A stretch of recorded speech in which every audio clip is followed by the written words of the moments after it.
اعوذ باللہ من الشیطان الرجیم بسم اللہ الرحمن الرحیم السلام علیکم ورحمۃ اللہ وبرکاتہ۔ طالب علم ساتھیوں، اس سے پہلے والی ویڈیو میں ہم نے سورہ بقرہ کی آیت نمبر 191، 192 اور 193 کا ترجمہ اور تفسیر پڑھی، جس کا لنک میں نے اس ویڈیو کے ڈسکرپشن میں شیئر کر دیا ہے۔ اس ویڈیو میں ہم سورہ بقرہ کی آیت نمبر 194 اور 195 کا ترجمہ اور تفسیر پڑھیں گے اور قرآن کی روشنی میں اہم دینی مسائل بھی سیکھیں گے۔ فرمان علی شان ہے کہ علم حاصل کرنا ہر مسلمان مرد عورت پر فرض ہے۔ اے اللہ ہمارے علم میں اضافہ فرما، آمین۔ سورہ بقرہ آیت نمبر 194۔ الشہر الحرام بالشہر الحرام والحرمات قصاص فمن اعتدی علیکم فاعتدوا علیہ بمثل ما اعتدی علیکم واتقوا اللہ واعلموا ان اللہ مع المتقین۔ ترجمہ: ماہ حرام کے بدلے ماہ حرام اور ادب کے بدلے ادب ہے۔ جو تم پر زیادتی کرے اس پر زیادتی کرو اتنی ہی جتنی اس نے کی، اور اللہ سے ڈرتے رہو اور جان رکھو کہ اللہ ڈر والوں کے ساتھ ہے۔ آیت نمبر 195۔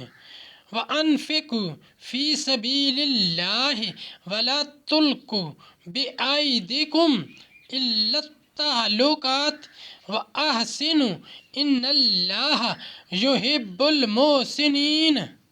ترجمہ: اور اللہ کی راہ میں خرچ کرو اور اپنے ہاتھوں ہلاکت میں نہ پڑو اور بھلائی والے ہو جاؤ، بے شک بھلائی والے اللہ کے محبوب ہیں۔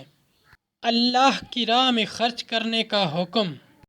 سورہ بقرہ آیت نمبر 194 اور 195 کی تفسیر۔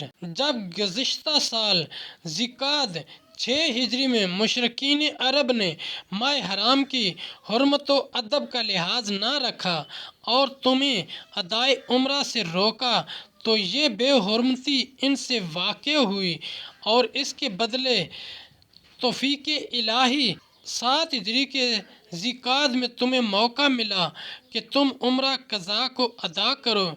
اس سے تمام دینی امور میں اطاعت و رضائے الہی کے لیے خرچ کرنا مراد ہے، خواہ جہاد ہو یا اور نیکیاں۔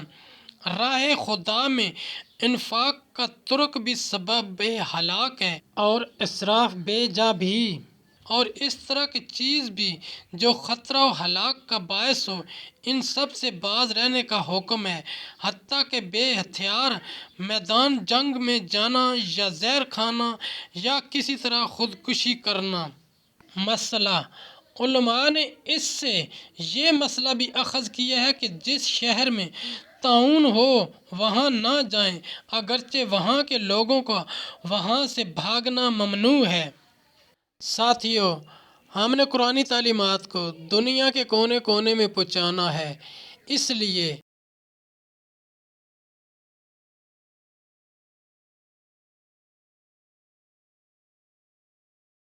لائک کیجئے، شیئر کیجئے، اپنے دوستوں اور اپنی فیملی کو میرا چینل قرآن ود ایڈیپیڈیا سبسکرائب کرنے کی دعوت دیجئے اور گھنٹی بجانا نہ بھولنا تاکہ اگلی ویڈیو کا نوٹیفیکیشن آپ کو وقت پہ مل سکے۔ اللہ کریم ہم سب کی نیک اور جائز حاجات پوری فرمائے، آمین یا رب العالمین۔